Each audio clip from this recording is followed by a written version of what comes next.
Hi everyone, what's up? Today we're diving into the wild world of Like a Dragon, Pirate Yakuza in Hawaii. Yeah, you got that right, Yakuza, pirates and Hawaii all wrapped into one. But is it a brilliant mix or is it just too much? And that's precisely what we're going to figure out today in Skip or Buy, Here is Why. Here's the big question. The naval theme is a new thing in the Yakuza games. But does the naval exploration hold up or is it a repetitive grind? Stick around to find out. And let me know in the comments. Are you hyped for this one or are you skeptical? So let's tackle the biggest criticism head on. Naval exploration. Now, when I first heard Pirate Yakuza, I was imagining grand ocean adventures with hidden islands and epic ship battles. Maybe we got off on the wrong foot, but for me, this game misses the mark when it comes to all that. Let me say, the ocean, it looks fantastic. Those sunsets, the clear blue waves, it's all great to look at. But when you're actually out there, it quickly feels limited. The islands, they more or less look the same. And there isn't much variety in what you can actually do at sea. Of course, there are ship battles, but they don't exactly set the world on fire. So yeah, if you were expecting Assassin's Creed Black Flag level depth, you might be setting yourself up for disappointment. Now let's switch gears and talk about something that absolutely works. That's the setting. Hawaii is straight up stunning in this game. Walking through the neon-lit streets of Honolulu, chilling on the beaches or just soaking in the tropical vibe, I have to say, this game nails the atmosphere. And it's a fresh take on the Yakuza world, swapping out the usual gritty cityscapes for a more vibrant and colorful playground. And for me personally, all this made even the simplest activities fun, just because the setting is so alive. So, is the ocean a letdown? Yeah. But the land-based parts, they are absolutely fantastic. And here's another silver lining. This is still a Yakuza game at heart. So, if you love the classic Yakuza combat, it's all there. And it's just as satisfying as ever. You're still smashing enemies with bikes, pulling off crazy heat actions, and getting into wild street fights. And on top of that, the RPG elements are solid. Leveling up your crew is really addictive. And the side content, absolute gold. Honestly, I spent way more time on land than at sea. And I was totally fine with that because everything is just so much fun. And now let's talk about the real MVP, Majima. Because let's be honest, a Yakuza game without Majima would be like a beach without sand. And here, he's at his absolute chaotic best.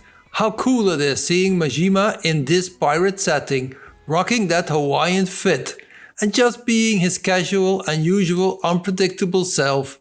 It's pure entertainment. If you're a Majima fan, this game is worth it just for him alone. And that brings me to another strong point. It's the story and tone. This game doesn't take itself seriously, and that's exactly what makes it work. Guess I was just real grateful for the drink. In all my life, water never tasted so damn good. If you ask me, even the best booze couldn't have topped it. But then, a peculiar little thought crept its way into my skull. Where was I? How the hell did I end up on this beach? I had no clue. What's more, the real head-scratcher was, who was I? My own name up and ran out on me. Total blank slate. The plot is absolute bonkers, the dialogue is hilarious, and the situations are straight up ridiculous. It does feel different from other Yakuza entries though. If you're looking for a deep emotional story, this might not work for you. But if you just want to laugh and have a good time, this delivers in spades. Alright, so let's get to the big decision. Is it a skip or is it a buy? Here are my 4 top reasons you might want to skip this one.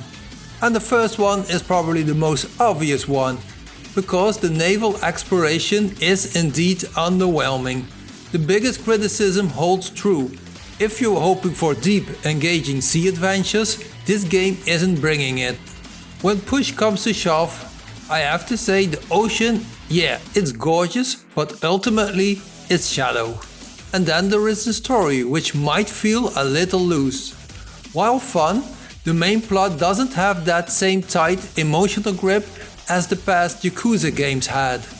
And then there's the issue of repetitive side quests. There is plenty to do, but I feel that some of the missions are just plain boring. And for some, one could argue there's the Majima overload. It's a case of you love him or you hate him. He's front and center. So if you're not a fan of his chaos, this game might not be for you.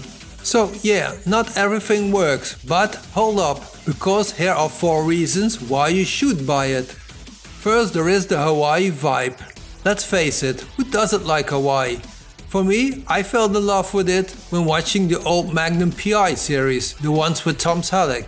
And in this case, we have a setting that is gorgeous, it's fresh, and it completely changes the usual Yakuza experience. And although the setting might be different, the Yakuza gameplay is classic. The beatdowns, the minigames, the side content, it's all here and just as fun as ever.